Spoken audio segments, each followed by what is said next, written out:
എല്ലാവർക്കും നമസ്കാരം. Kerala market price updation YouTube ചാനലിൻ്റെ ഏറ്റവും പുതിയ വീഡിയോയിലേക്ക് എല്ലാവർക്കും സ്വാഗതം.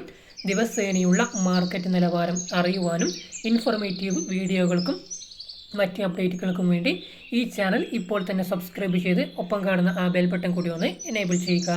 ഒരിക്കൽ കൂടി നമ്മുടെ പുതിയൊരു വീഡിയോയിലേക്ക് എല്ലാവർക്കും സ്വാഗതം. ഇന്നത്തെ നമ്മുടെ വീഡിയോ എന്ന് പറയുന്നത് കേരളത്തിലെ ഇന്നത്തെ റബ്ബർ വിലയെക്കുറിച്ചാണ്. റബ്ബർ വിലയെക്കുറിച്ച് നോക്കുകയാണെങ്കിൽ റബ്ബർ വില വീണ്ടും കുറഞ്ഞിരിക്കുകയാണ്. കഴിഞ്ഞ ദിവസങ്ങളിലെല്ലാം റബ്ബർ വില കുറയുന്ന ഒരു സ്ഥിതിയാണ് നമ്മൾ കാണുകയുണ്ടായത്. എന്തായാലും കൂടുതൽ സമയം കളയുന്നില്ല, ഇന്നത്തെ വില എത്രയാണെന്ന് നോക്കാം. അതായത് 3/9/2024 ചൊവ്വാഴ്ചത്തെ റബ്ബർ വിലയാണ് നമ്മൾ ഇന്ന് ഈ വീഡിയോയിലൂടെ നോക്കാൻ വേണ്ടി പോകുന്നത്. ഇന്നത്തെ റബ്ബർ വില RSS 4 കിലോയ്ക്ക് 234 രൂപയും RSS 5 കിലോയ്ക്ക് 230 രൂപയും ISNR 20 208 രൂപയും ലാറ്റക്സ് 60% DRC ഉള്ളതിന് 140 രൂപയുമാണ് ഇന്നത്തെ മാർക്കറ്റ് നിലവാരം.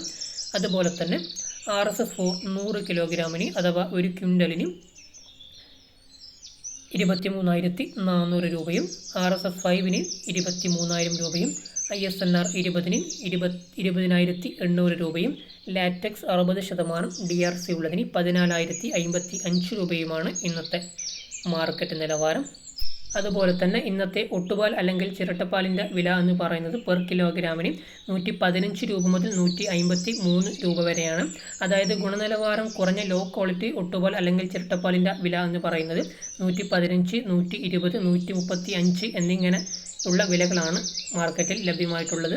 അതുപോലെ തന്നെ ഗുണനിലവാരം കൂടിയ ഒട്ടുപാൽ അല്ലെങ്കിൽ ചിരട്ടപ്പാലിൻ്റെ വില എന്ന് പറയുന്നത് 140, 150, 153 ഈ ഒരു റേഞ്ചിലാണ് ഗുണനിലവാരം കൂടിയ ഒട്ടുപാൽ അല്ലെങ്കിൽ ചിരട്ടപ്പാലിൻ്റെ വില വരുന്നത്.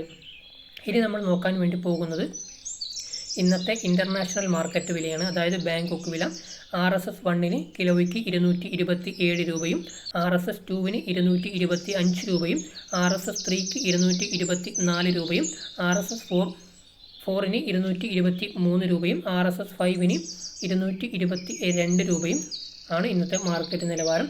അതുപോലെ തന്നെ RSS 1 ഒരു ക്വിൻ്റലിന് 22,730 രൂപയും RSS 2 22,583 രൂപയും RSS 3 22,448 രൂപയും RSS 4 22,374 രൂപയും RSS 5 22,264 രൂപയുമാണ് ഇന്നത്തെ മാർക്കറ്റ് നിലവാരം. ഇൻ്റർനാഷണൽ മാർക്കറ്റും ഇടിയുകയാണ് ചെയ്തിരിക്കുന്നത്. ഇതിൽ നിന്നാലും റബ്ബർ വില ഓരോ ദിവസം കഴിയുന്തോറും കുറഞ്ഞു വരികയാണ് ചെയ്യുന്നത്. ഇനിയും കുറയാനാണ് സാധ്യതകൾ നമ്മൾ കാണുന്നത്. ഇടയ്ക്ക് ഒന്ന് കൂടും, അത് കഴിഞ്ഞ് വരും ദിവസങ്ങളിൽ റബ്ബർ വില വീണ്ടും കുറഞ്ഞു പോകുന്ന ഒരു പ്രവണതയാണ് നമ്മൾ കുറച്ച് ദിവസങ്ങളായിട്ട് കണ്ടുവരുന്നത്. ഇനി ഇങ്ങനെ തന്നെ ഉണ്ടാവാനാണ് സാധ്യതകൾ ഏറെ കാണുന്നത്. എന്തിനാലും ഈ വീഡിയോ എല്ലാവർക്കും ഇഷ്ടപ്പെട്ട് കാണും എന്ന് ഞാൻ പ്രതീക്ഷിക്കുന്നു. വീഡിയോ ഇഷ്ടമായാൽ വീഡിയോയ്ക്ക് ഒരു ലൈക്ക് ചെയ്യുക. ഈ വീഡിയോയെക്കുറിച്ചുള്ള നിങ്ങളുടെ അഭിപ്രായങ്ങളും നിർദ്ദേശങ്ങളും വീഡിയോയ്ക്ക് താഴെ കമൻറ്റായി രേഖപ്പെടുത്തുക. ഈ വീഡിയോ നിങ്ങൾക്ക് ഉപകാരപ്പെട്ടെങ്കിൽ നിങ്ങളുടെ സുഹൃത്തുക്കൾക്കും ഈ വീഡിയോ പരമാവധി ഷെയർ ചെയ്ത് കൊടുക്കുക. ഇതുപോലെയുള്ള യൂസ്ഫുൾ വീഡിയോസ് ലഭിക്കുവാനും വേണ്ടി നമ്മുടെ ഈ ചാനൽ മറക്കാതെ സബ്സ്ക്രൈബ് ചെയ്ത് ഒപ്പം കാണുന്ന ആ ബെൽ ബട്ടൺ കൂടി ഒന്ന് എനേബിൾ ചെയ്യുക. ഓക്കെ ഫ്രണ്ട്സ്, മറ്റൊരു അപ്ഡേറ്റുമായി മറ്റൊരു ദിവസം കാണാം. താങ്ക്